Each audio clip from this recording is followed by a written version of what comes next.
Bonjour à vous tous, et merci de regarder aujourd'hui aussi cette vidéo de mini-séminaire sur la loi du soleil. Voilà, donc j'espère que tout se passe bien de votre côté. On est déjà en printemps, il se passe pas mal de choses dans le monde, comme vous le savez très bien, hein, donc en Europe aussi, mais il faut pas oublier la crise qui guette en Asie. Et en fait, le monde plonge dans le chaos. Contrairement à ce beau soleil du printemps. Je répète ça plusieurs reprises au cours de mes mini-séminaires, mais encore une fois, je le dis, on vit dans une époque où on ne peut pas prévoir ce qui va se passer dans un mois, dans 3 mois, dans 6 mois, en fin de cette année, ainsi de suite. On vit une époque de bouleversement majeur.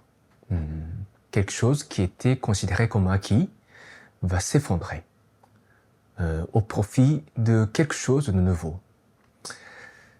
Et en fait, notre mission commune, en tant que croyants du Seigneur Elkantaré, c'est pour rendre ce quelque chose positif et prometteur pour l'avenir de l'humanité, pour qu'une nouvelle civilisation rayonnante, on va dire, pour notre planète Terre, va pouvoir débuter sans trop de dégâts. Voilà. Donc, vous avez décidé de regarder cette vidéo, je vous en remercie et je vous félicite ça aussi. J'aimerais que vraiment cet apprentissage de quelques dizaines de minutes sera rempli de sens pour chacun d'entre vous. Voilà. Ok, donc nous allons continuer à étudier le chapitre 6 de la loi du soleil, le chemin de Elkantaré. Aujourd'hui, c'est la section 4. La vie est un défi quotidien. Hein, la vie est un défi quotidien. Vous voyez donc vraiment les titres des sections du chapitre 6 sont en soi une sorte de koan. Koan, c'est-à-dire les paroles de Dieu sur lesquelles il convient d'accorder une profonde réflexion pour essayer de saisir toute la profondeur de l'énoncé, en fait. La vie est un défi quotidien. Qu'est-ce que cela veut dire pour vous? Est-ce que vous avez démarré cette journée en vous disant que là, aujourd'hui, je dois faire face à un défi que m'impose ma vie? Voilà. Ou est-ce que vous avez démarré votre journée comme allant de soi, comme la prolongation de ce qui s'est passé hier, ce qui s'est passé depuis une semaine? Voilà. Est-ce que vous êtes conscient du fait que aujourd'hui c'est un nouveau défi? C'est comme ça que on doit réfléchir sur chacun des mots sacrés pour saisir pleinement le sens, pour nourrir ainsi notre âme, pour cultiver notre âme. Ok. Donc je vais lire le premier passage. Quand vous quitterez les attachements de ce monde, que vous ôterez les voiles de votre cœur et ferez le serment de vivre en enfant de Dieu, qu'attendra-t-on de vous? Voilà, donc je m'arrête ici, c'est très court. Donc je vais relire les titres des sections du chapitre 6. La section 1, c'était « Ouvrez les yeux ». La section 2, « Renoncez aux attachements ». La section 3, « Embrasez-vous du rouge d'un métal en fusion ». Et ici, la section 4, on doit s'interroger sur le sens de la vie qui est un défi quotidien. Donc on a renoncé aux attachements et on s'éveille en tant qu'enfant de Dieu. Et maintenant, qu'est-ce qu'on est supposé faire? Et ici, le centre de message de Maître Okawa, c'est ce qu'on appelle la voie du milieu. Donc ce n'est pas un appel aux actes extrêmes. C'est ça la puissance. Parce que on a renoncé nos attachements aux choses matérielles pour s'éveiller à notre vrai être en tant qu'enfant de Dieu. On peut très bien être tenté de passer aux actes extrêmes. Quelque chose d'extrême. Quelque chose de très flagrant. Pour marquer le regard du monde. Voilà, je suis enfant de Dieu, Je suis éveillé en tant qu'enfant de Dieu, donc je vais faire quelque chose d'extraordinaire. Et l'appel de Maître Okawa, c'est un appel de la voie du milieu. Attention, les extrêmes ne sont pas dignes de la vie en tant qu'enfant de Dieu. Donc c'est ce que nous allons étudier au cours de cette section 4. Donc je vais lire un certain passage. Les véritables graines d'éveil ne se trouvent ni dans une vie de plaisir exacerbé, ni dans des mortifications à outrance du corps physique. La vie de la voie du milieu, qui abandonne ces deux extrêmes, est la vie que Dieu attend. Même si le cœur et l'âme constituent l'essence de l'homme, cela ne signifie pas non plus qu'il faille négliger le corps. Notre corps est un véhicule précieux, offert par Dieu par l'intermédiaire de nos parents, en vue de mener notre entraînement spirituel en ce monde. Voilà. Donc, quand on parle de la voie du milieu, c'est d'abord la relation entre corps et âme. Donc, on n'est ni notre corps physique, ni seulement notre âme. Tant qu'on vit dans ce monde terrestre, on est les deux. Notre corps étant une expression physique de notre âme. Donc nous devons prendre soin de notre corps. Le maintien de la bonne santé est une condition, je dirais, primordiale pour une vie de joie, pour chacun d'entre nous. Mais nous ne devons pas non plus croire que notre corps, c'est nous-mêmes. Mais on l'a vu suffisamment jusqu'ici. Les désirs provenant de notre corps physique nuisent parfois les sensations que nous devons cultiver en tant qu'âme. Donc ça nous rend aveugles, les désirs du corps physique. Mais c'est un fait aussi que nous vivons dans un corps physique. Donc nous ne pouvons pas nier notre corps non plus. Donc il nous faut la voie du milieu à cet égard. Donc ici, Maître Okawa fait une sorte de mise en garde. Par exemple, certaines personnes adorent faire la collection des voitures classiques. Et se livrent à un entretien très minutieux et quotidien de leur voiture. Mais Maître Okawa ironise un petit peu. Si on a le temps de prendre soin de nos voitures, il faut surtout prendre soin de notre corps, qui est un véhicule indispensable de notre âme pour qu'elle puisse continuer son apprentissage spirituel au sein de ce monde terrestre. Il dit il faut avoir un bon sommeil et il faut mener une vie régulière. Une vie régulière, c'est-à-dire ne pas faire des choses extrêmes, comme passer des nuits blanches, 3 jours de suite. Ça détruit, en fait, notre bonne santé. Quand on est jeune, on ne comprend pas. On fait ces bêtises.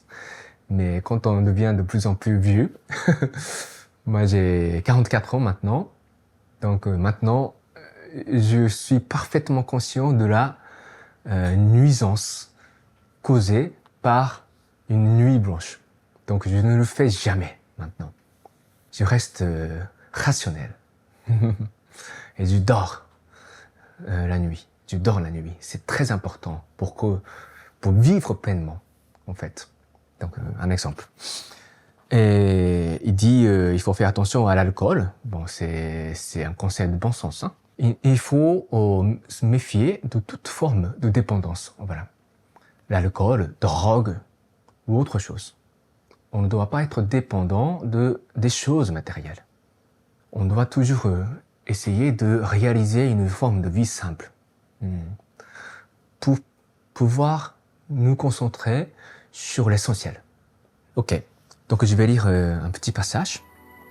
Il est facile de prôner l'abandon des extrêmes pour la voie du milieu, mais il est beaucoup plus difficile d'y parvenir dans la réalité. Plus notre réflexion s'approfondit, plus la voie du milieu dévoile sa véritable subtilité. Voilà. Donc la voie du milieu, ce n'est pas de l'abstrait non plus, comme l'amour. C'est du concret. voyez, donc les enseignements de la patience, c'est du concret. On est tous exposés à un défi de savoir ce qu'on fait dans la réalité. On n'est pas sur du discours. Bien sûr, l'idée, c'est importante. On doit réfléchir. Et c'est vrai que beaucoup de sujets spirituels semblent être abstraits. Donc, avoir des réflexions abstraites, c'est important pour approfondir notre compréhension de la vérité. Mais nous devons toujours être conscients de ce que nous faisons dans la réalité.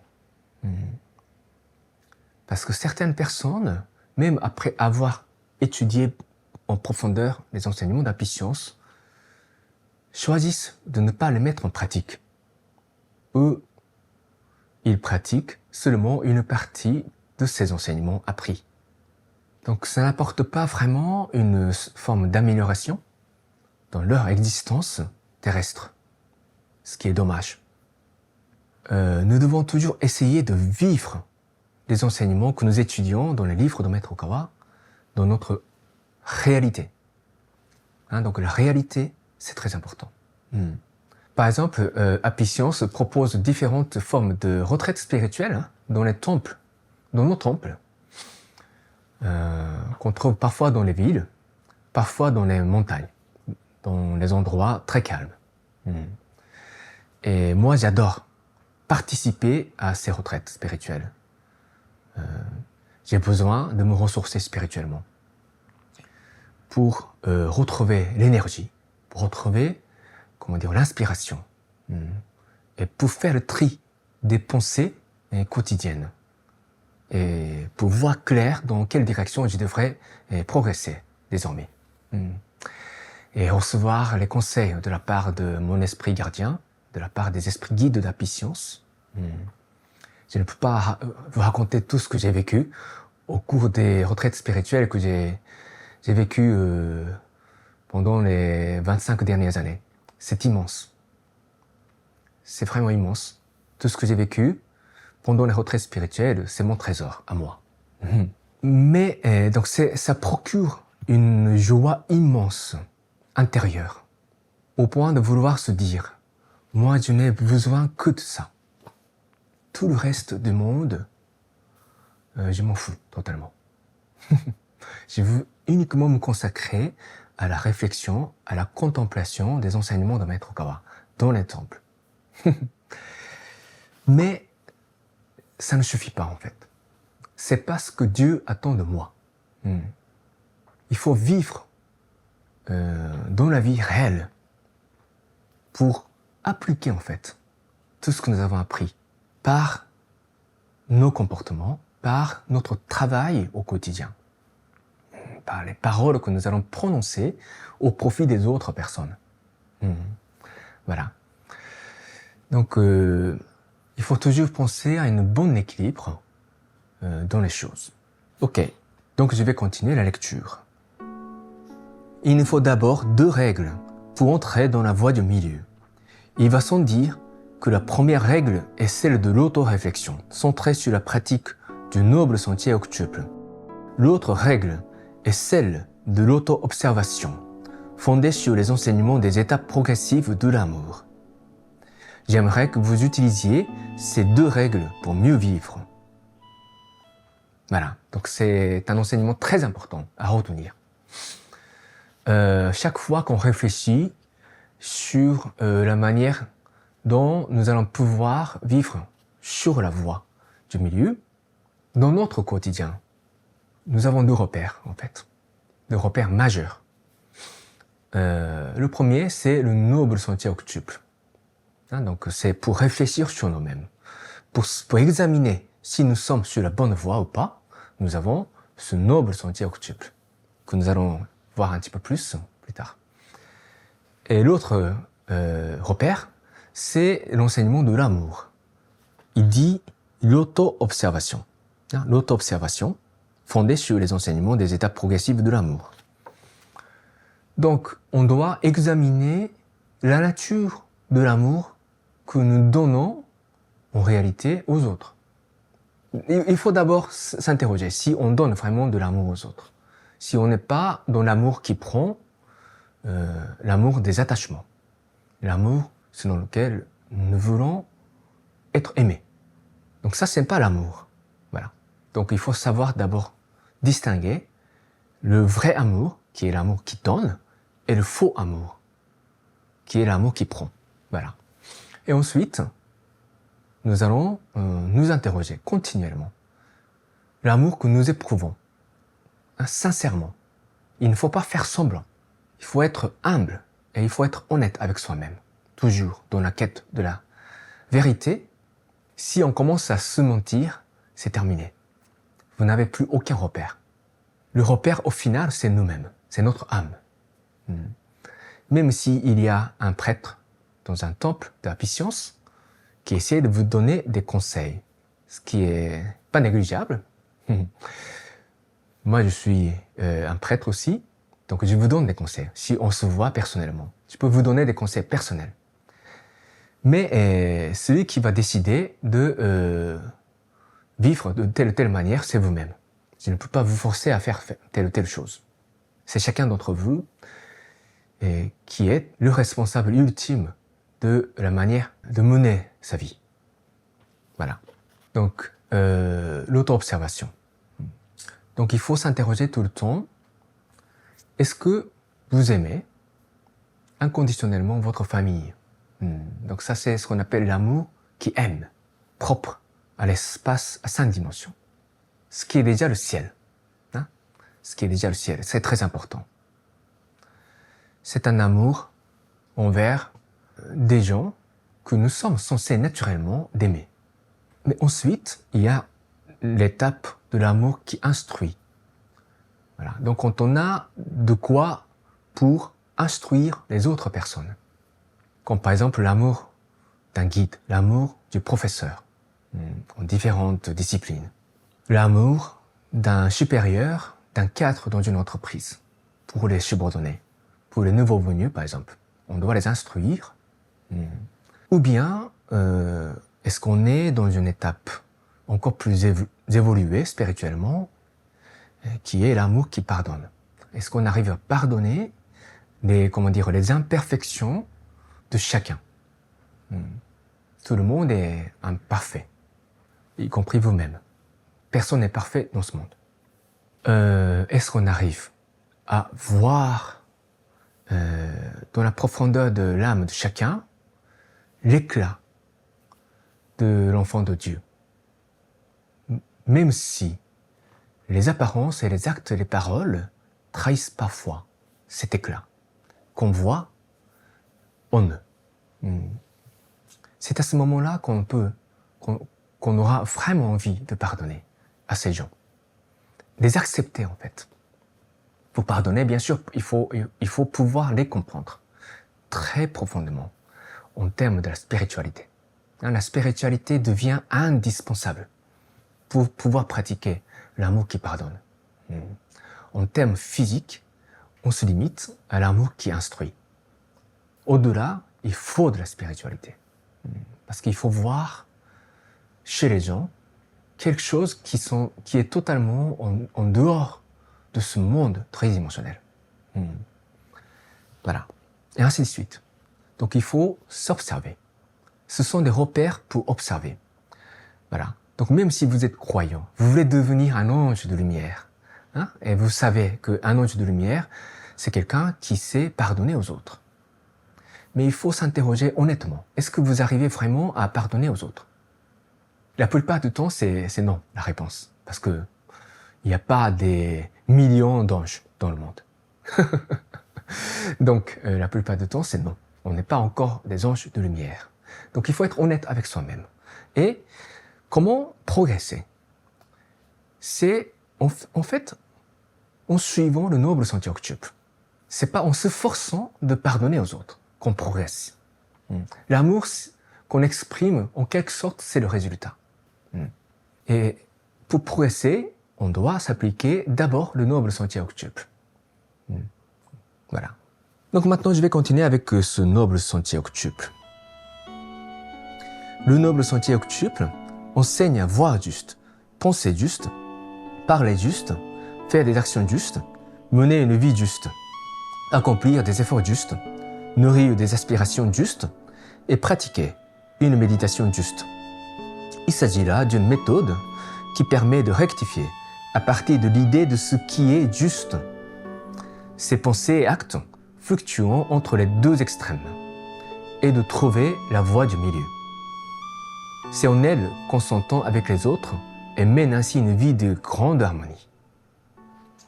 Voilà, donc c'est un petit résumé de ce qu'est le noble sentier octuple. Déjà, vous avez besoin de mémoriser ces huit éléments. Voilà, c'est important pour qu'on puisse pratiquer un certain enseignement spirituel. Il faut d'abord le mémoriser. Hein, donc vous n'avez pas toujours le temps d'ouvrir un livre et puis lire pour vérifier. Donc il vous faut retenir ces 8 éléments. Ok?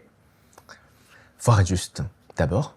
Et avant de voir juste, il faut nous assurer d'avoir une foi juste. Croire juste.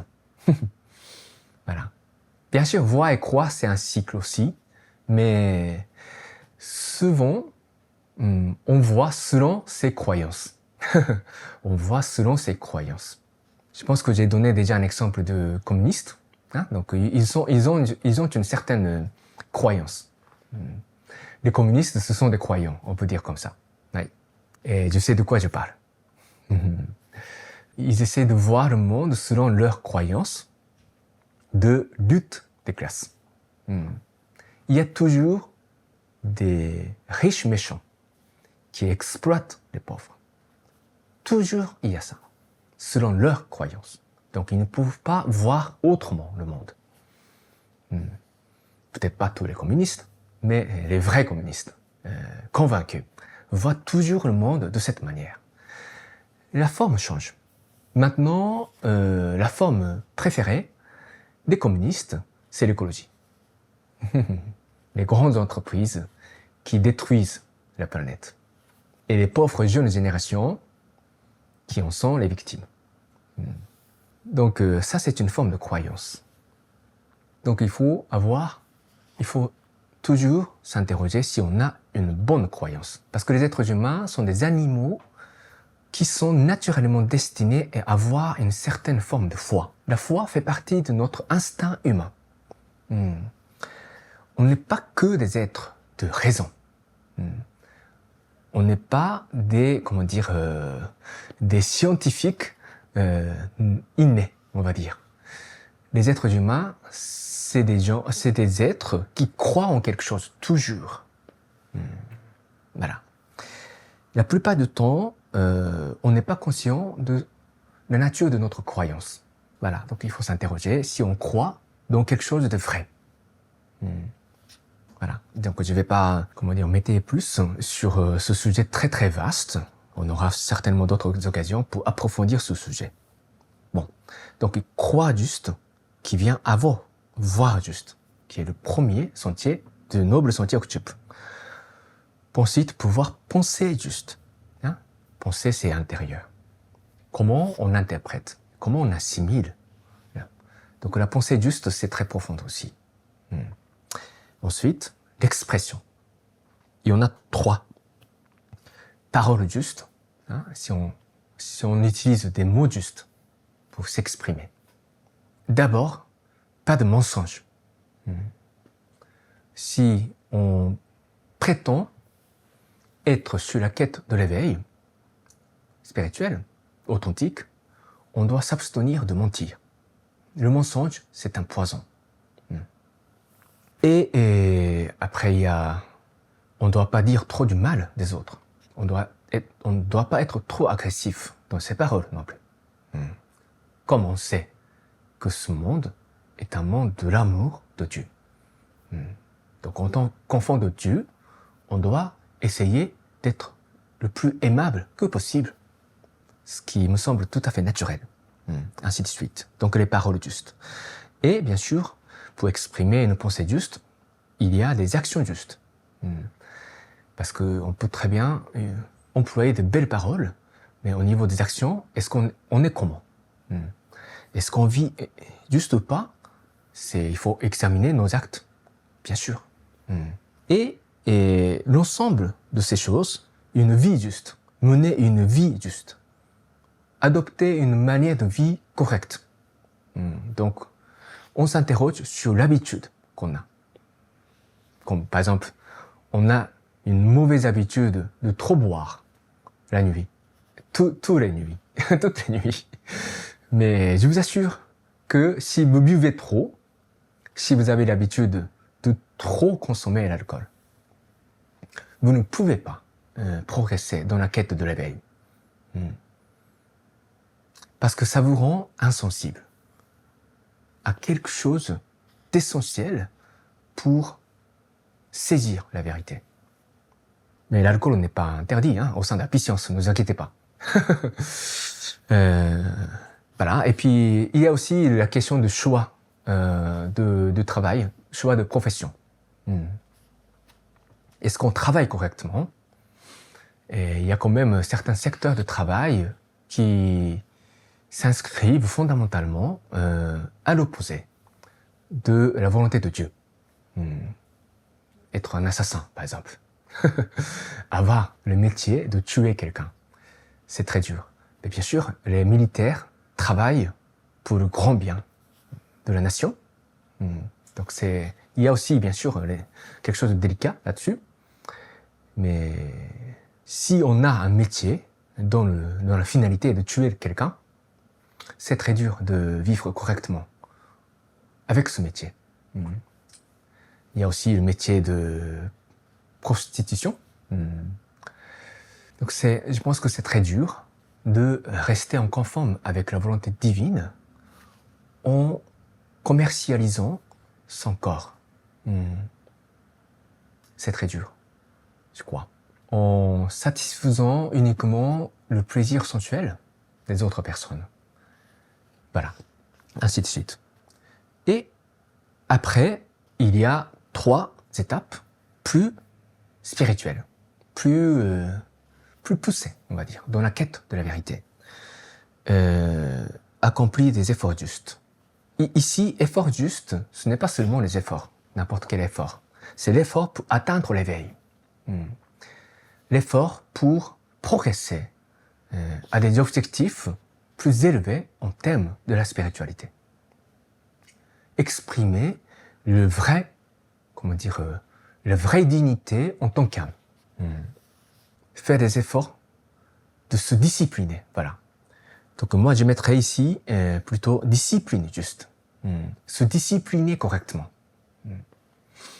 Se discipliner pour faire de bons actes. Plus qu'avant. Et se discipliner pour ne pas commettre le mal. Voilà. Et nourrir des aspirations justes. Donc c'est fixer l'objectif plus élevé. Et ne pas, perdre de vue notre aspiration. Comme je l'ai dit au début de cette vidéo, il est très facile de vivre comme si c'était allant de soi.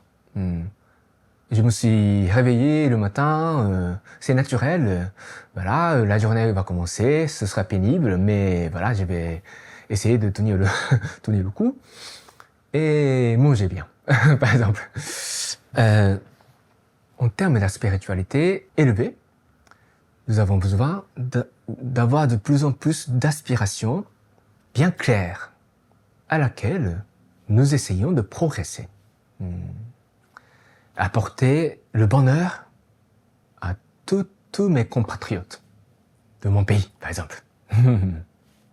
C'est une aspiration noble. En ce qui me concerne, en tant que missionnaire d'Apicience, j'aimerais partager cet enseignement merveilleux à tous les francophones du monde. Et je pense que c'est ça ma mission. Voilà, donc tu ne dois pas oublier ça au début de chaque journée, au cours de chaque journée et à la fin de chaque journée. Donc je m'interroge toujours parce que c'est un grand objectif. Je n'y parviens pas facilement. Même cette vidéo ne sera pas vue par beaucoup de personnes, je sais très bien, mais je le fais quand même pour quelques personnes qui vont regarder ça attentivement, ou qui vont écouter ça attentivement, sous forme de fichier audio. Voilà, donc aspiration juste, et finalement c'est la méditation juste. On fait tout ça pourquoi? Pour nous unir à Dieu, nous unir au Créateur et connaître cette félicité de la joie intérieure. Parce que tout ce qu'on fait dans ce monde n'est que secondaire. Parce qu'on finit par quitter ce monde en laissant tout derrière nous. Voilà. Donc la méditation est primordiale. S'il n'y a pas cet état de méditation, au bout du noble sentier octuple, on ne peut pas parvenir à l'état d'union avec le Créateur. Donc on restera dans l'ignorance de cette félicité suprême. Voilà. Donc la méditation juste, c'est la finalité de notre quête de l'éveil. Et après la méditation juste, il y a ce qu'on appelle la délivrance. On devient libre, en fait. Et on redevient ce qu'on est vraiment en tant qu'entité spirituelle. Et on aura la sagesse. Donc, après le noble sentier octuple, ce qu'on obtient, c'est la délivrance et la sagesse, qui nous permet d'être véritablement nous-mêmes. Ok? Voilà, donc une petite explication de noble sentier octuple. Et Maître Okawa continue avec ça. Cela étant, se livrer uniquement à l'autoréflexion en s'appuyant sur l'idée de ce qui est juste risque de provoquer une philosophie excessivement négative et pessimiste dont il faut se préserver. Voilà. Donc bien sûr, la pratique de l'autoréflexion doit être quotidienne et serait très importante, essentielle dans notre quête de l'éveil, mais ça ne suffit pas, quoi. Ça ne suffit pas de méditer tout le temps sur nous-mêmes. Est-ce que j'ai pas fait de bêtises aujourd'hui? Est-ce que j'ai pas dit quelque chose de très mauvais aujourd'hui? Ainsi de suite. Il faut faire quelque chose au cours de cette vie. Donc, je vais continuer. Une fois une certaine perfection atteinte dans la discipline d'autoréflexion, la question suivante consiste à savoir comment l'exprimer dans ses pensées et dans ses actes. Il s'agit de manifester sa gratitude. Alors, en quoi consiste cette discipline de la gratitude? Et c'est de dire merci aux gens. Certes, on peut l'intégrer, mais la véritable discipline de la gratitude s'exprime de façon plus active. C'est de savoir ce que vous avez pu apporter aux autres. Là réside, en effet, l'essence de la gratitude. Voilà. Donc, il ne suffit pas de s'interroger tout le temps. Est-ce que je suis dans le correct? Est-ce que je suis dans le juste? Il faut faire quelque chose, parce qu'on a reçu tellement de choses de Dieu, et des autres, et du monde, de l'univers. Donc, il faut exprimer de la gratitude. Et exprimer la gratitude, c'est bien sûr dire merci, c'est important, hein, quand même. Les mots sont importants. Il faut dire merci. Mais ça ne suffit pas, il faut passer aux actes.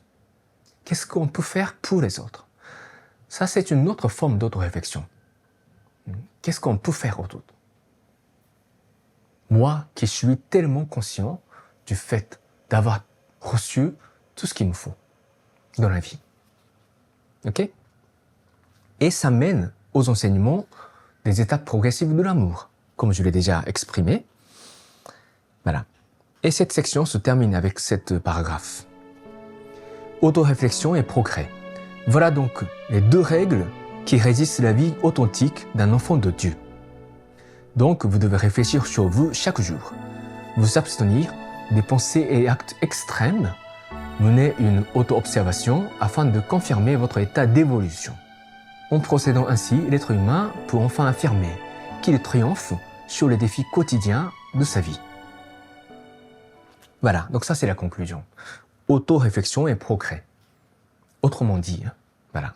Donc, pour triompher sur les défis quotidiens de notre vie, nous avons besoin de vivre sur la voie du milieu. Quand on a une foi fervente, quand on trouve la foi fervente dans le Seigneur, dans ses enseignements, parfois on est tenté de passer aux actes, comment dire, extraordinaires. Voilà. On veut être dans l'extraordinaire. Mais ce n'est pas ce que nous devons faire. Nous devons être responsables de notre vie. En nous examinant avec ces deux règles, autoréflexion et progrès. Ok? Autre réflexion, selon le noble sentier octuple. Et progrès, selon les enseignements de l'amour. Progrès dans l'amour. Qu'est-ce on a pu faire pour le monde, pour les autres. Voilà. Donc, ça, c'est vraiment un des enseignements de piliers de Happy Science, que je vous invite tous à bien intégrer à cette occasion. Ok? Donc maintenant, je vais lire la prière à l'Esprit Gardien, l'Esprit Guide, et proposer un moment de contemplation de 5 minutes. Prière à l'Esprit Gardien et l'Esprit Guide. Mon Esprit Gardien, mon Esprit Guide, au plus profond de mon cœur. Vous êtes ma fontaine de vie, ma lumière d'espérance, ma source de sagesse, mon bouclier de courage. Assiste-moi, je vous prie, dans mon apprentissage quotidien. Polissez mon cœur chaque jour. Donnez-moi chaque jour de bonnes inspirations. Rectifiez le parcours de ma vie. Garde-moi loin de tous les maux. Guidez-moi chaque jour dans une existence encore meilleure. Je vous remercie sincèrement. Voilà, maintenant, nous allons commencer la contemplation sur ce que nous avons étudié aujourd'hui. Je vous remercie de redresser bien votre dos, s'il vous plaît. Et calmez votre respiration. Fermez vos yeux légèrement. Et commencez une respiration profonde en la faisant descendre jusqu'en bas de votre abdomen, au niveau de votre 12e chakra. Et faire ressortir le souffle lentement, sans faire de bruit. Et inspirez profondément. Et expirez lentement. Essayez de sentir que la sérénité recommence à gagner en vous. La sérénité remplit votre esprit. Vous allez lâcher prise sur tout ce qui vous a préoccupé aujourd'hui ou hier ou au cours d'une semaine dernière, pour simplement retrouver le calme. En ce faisant, vous allez sentir que la lumière dorée du Seigneur, El Cantare, va commencer à remplir votre esprit et votre corps. Cela va procurer une sensation de joie profonde qui va remonter en vous. Je vous laisse quelques instants à savourer ce moment de sérénité intérieure. En écoutant également la musique.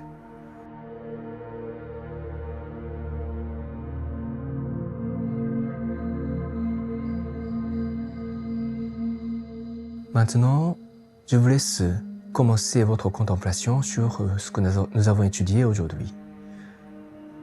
Sur cette parole sacrée. La vie est un défi quotidien. Et sur le sens de la voie du milieu pour chacun d'entre vous. Qu'est-ce que vous allez devoir rectifier en vous que vous puissiez regagner votre voie du milieu en tant qu'enfant de Dieu? Allez-y, je vous laisse commencer.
ok, vous pouvez terminer votre contemplation et offrir vos yeux. Merci beaucoup. Voilà, donc j'espère que ça a été utile pour vous. En fait, notre quête de l'éveil, c'est vraiment l'accumulation de petites découvertes. Je ne sais pas si ce que vous avez pu découvrir aujourd'hui pour vous ramener sur la voie du milieu, mais ce sont vraiment des petites choses. Par exemple, c'est vraiment des choses banales, hein, mais si on se rend compte qu'on a trop mangé hier soir, qui m'a empêché d'étudier, en fait. Utiliser le temps utilement après le dîner. Ça, c'est une découverte aussi. Donc, nous devons prendre la décision de ne pas trop manger à partir de ce soir. Et en accumulant ces découvertes, vous allez pouvoir avoir la sensation de progresser sur la voie du milieu. Et cela procure une sensation de stabilité, d'assurance en quelque sorte, qui nous enseigne instinctivement que nous sommes sur la bonne voie. Et on sent la lumière qui émane de notre existence. Donc il faudra essayer d'accomplir notre mission sacrée en tant qu'enfant de Dieu, tout en ressentant cette lumière divine qui émane de notre être. Voilà. Ok, donc c'est tout pour aujourd'hui. Merci de votre attention. C'était un petit peu long, mais tellement le chapitre 6 contient beaucoup d'enseignements extrêmement importants. Donc voilà. Et merci de votre patience et j'espère que ça a été donc fructueux pour chacun d'entre vous. Voilà, donc je souhaite que cette semaine sera remplie de bonheur et de joie et de découverte et de progrès au sens véritable du terme pour chacun d'entre vous. Voilà, donc portez-vous bien, merci beaucoup et je vous dis à tous à la prochaine.